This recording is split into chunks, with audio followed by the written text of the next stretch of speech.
sí me he dado la tarea de ser como muy contundente, muy afrontativo en ese aspecto. Y en un momento dado también fue de las cosas que tenía como muchas preocupaciones de si eso estaba bien en terapia, ¿no? Pero efectivamente me di a la tarea como de investigar en un tiempo, en una época, de saber si eso estaba bien, porque de hecho yo en mi vida cotidiana soy muy así, ¿no? Nada más que en ocasiones me daba cuenta de que a lo mejor en terapia eso no estaba bien, eso creía, ¿no? Creía yo.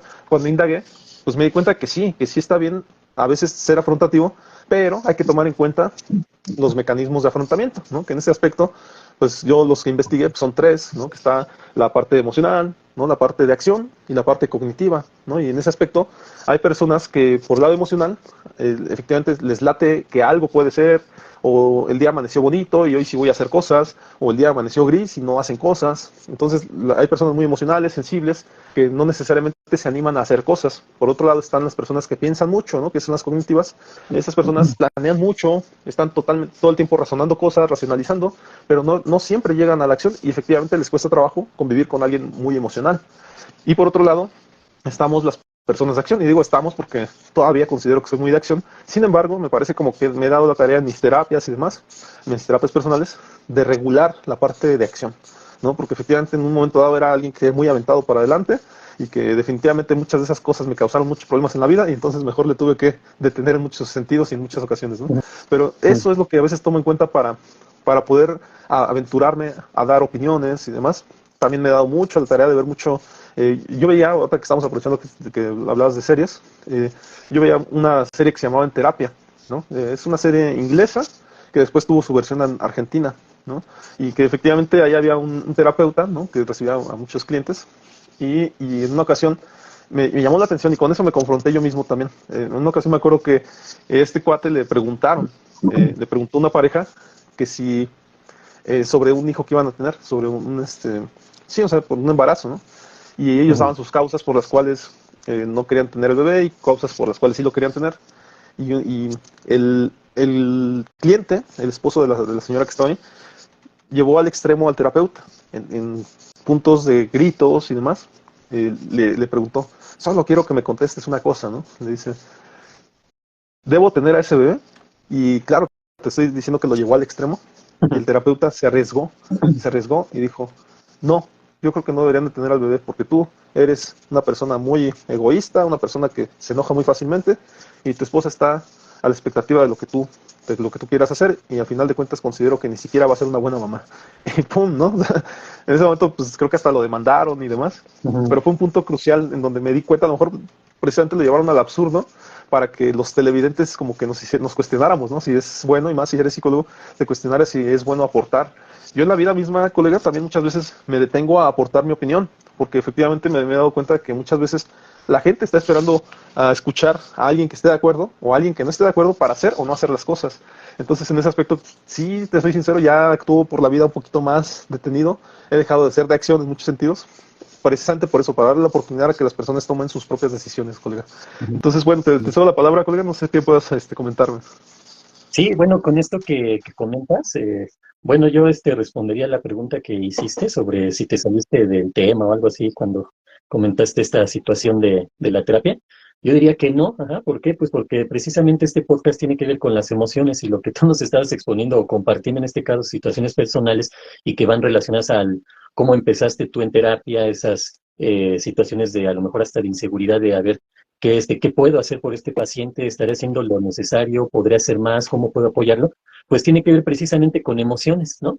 Tanto de la persona que estás atendiendo como tuyas, porque aquí pareciera que mientras el psicólogo está atendiendo al cliente o al paciente, pues no debe de tener emociones, pero sí, somos seres humanos y las tenemos, nada más que tenemos que regularlas y hay que aprender a hacerlo, ¿no? Que ya, a lo mejor lo enlazo a esto último que dices. Sí, definitivamente debemos aprender a moderarnos. Es bien interesante saber cómo plantearle a los pacientes, ¿no? Por ejemplo, algo con lo que topamos y que es una situación delicada que hay que tratar con pincitas, por ejemplo, es cuando les vamos a sugerir que te reciban atención psiquiátrica. Si para ir al psicólogo ya les costó un trabajo, pues para ir al psiquiatra peor, ¿no? Así como, no, pues es que ya estoy loco, me lo está diciendo el psicólogo, cuando uno no les dice nada de eso, ¿no? Por ejemplo, son temas así con pincitas, ¿no? O esto que dices de, ¿debo de tener a mi bebé o no? Ajá. son respuestas que nosotros no tenemos que dar. O como dices, ellos deben de entender que son los responsables de su vida, pero no se lo hacemos ver así en la primera sesión y a ver, aquí vamos a aclarar algo, usted va a ser el responsable de su vida y yo nada más estoy aquí para... No, obviamente no es así, sino le hacemos entender poco a poco, ¿no? Yo utilizo precisamente el tema de las emociones, le, le pregunto, ¿no? Mire, desde el punto de emocional, desde el aspecto emocional, cuando uno dice que, por ejemplo, en este caso, comentas algo mal y te digo, ay, me hiciste reír, me hiciste enojar, ajá, me hiciste llorar, le estamos cediendo la responsabilidad, pero también el control de nuestras emociones a la persona que tenemos enfrente, ajá, o a veces ni enfrente, porque luego estoy hablando de X persona que vi no sé qué tal día y que me hizo enojar, ajá.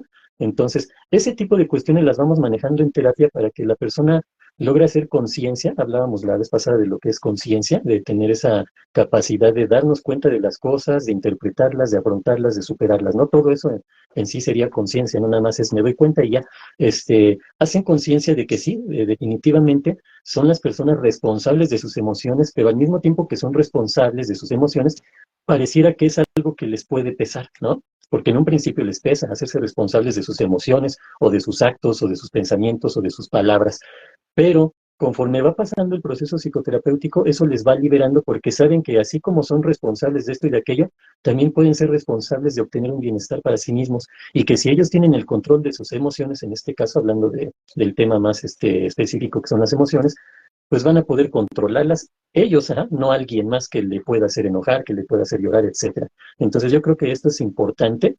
Aquí a lo mejor yo mencionaría un poquito a un autor, Klaus Scherer, que nos menciona los componentes que tienen que ver con las emociones. Ajá.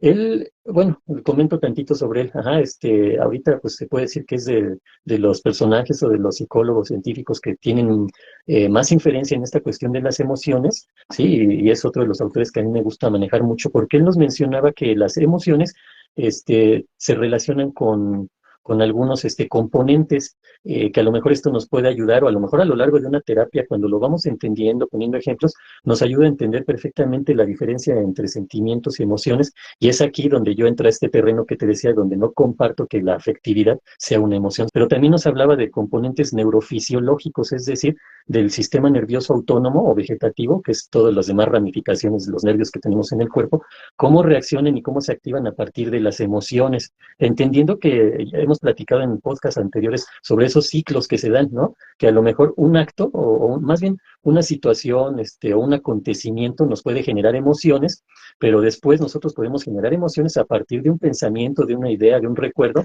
y no necesariamente por algo que esté sucediendo. Poníamos un ejemplo en un podcast anterior, o dos anteriores, no recuerdo, donde ponía yo el ejemplo de la persona que se sube al transporte público sin ningún miedo, ajá, simplemente sabe que tiene que ir a tal lugar, se sube al transporte público y lamentablemente le toca vivir esta experiencia de un asalto, ¿sí?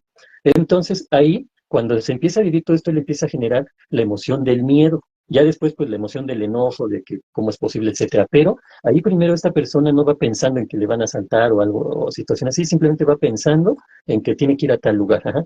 Hay gente que no. En ese mismo transporte público hay gente que ya va con el temor de que les vaya a suceder eso, porque ya les sucedió. Ajá. Entonces, ahí vemos cómo se relacionan los pensamientos, las emociones, los sentimientos, y cómo son un ciclo. Ajá. No necesariamente siempre los pensamientos generan emociones. A veces la emoción, cuando ya está establecida, puede generar pensamientos y sentimientos y viceversa. Sí, eso es lo que a lo mejor nos ayuda a entenderlo principalmente las teorías cognitivas, que no son así en este sentido tan tajantes. Algunas sí, porque dentro de las corrientes o teorías, enfoques cognitivos, pues también hay sus versiones o sus variedades, ¿no? Pero bueno, entonces, este psicólogo se ha enfocado mucho en tratar ese aspecto de las emociones y nos mencionaba sobre estos componentes. Entonces llevamos ese aspecto, ¿no? Del aspecto cognitivo, el aspecto neurofisiológico, y nos menciona algo bien importante, que también hemos tratado, el componente motivacional, que es esa energía que podemos nosotros generar internamente que nos motive a hacer algo, ¿sí? Y que esto, como tú decías ahorita, ¿no? Con respecto a actuar, a irnos a la acción, porque en psicología eso es importantísimo.